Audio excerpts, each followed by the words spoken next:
কবিতাৰ শিৰোনাম ভয়ৰ বাবে। কবি প্ৰত্যুষ ৰঞ্জন ভাগৱতী। জুহালতেই আৰম্ভ হয় বিশ্বাসৰ কথকতা, যাৰ উত্তাপত গঢ় লৈ বাকী চোৱা জীৱন। জীৱন মানেই ভয়। ভয় খোৱাটো সঁচা। হৰিচন্দ্ৰৰ সত্য কিমান ভয়ানক। ইয়াৰ পাছতো কোনোবা ৰত্নাকৰ ওলাব নহয়। ওলাই গলেই ভয়। নিম্ন মজুৰিত একোটা সমীকৰণ থাকে, সৰল। মহামাৰীক সকলোৱে বহন নকৰে। সিহঁতে শ্ৰম কৰে, আতংকত বাচি থাকে। বন্দিত্বৰ পাছত হতাশা। মুক্তি সুৰক্ষা নহয়। বহু আগেয়ে ব্ৰহ্মাণ্ডত আমি অকলশৰীয়া। এইবাৰ কুৰুক্ষেত্ৰ নহয় কোনো পাণ্ডৱ কৌৰৱ। আৰম্ভ কৰিলে সিহঁতক গালি পাৰিব লাগে। কালিলৈ আমাৰ পৰাও আৰম্ভ হ'ব পাৰে।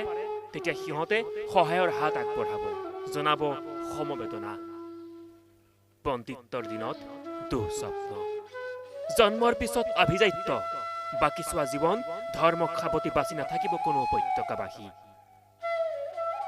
নৰ্দমাত কিলবিলাই থকা কীটৰো থাকে বিলাসী জীৱন।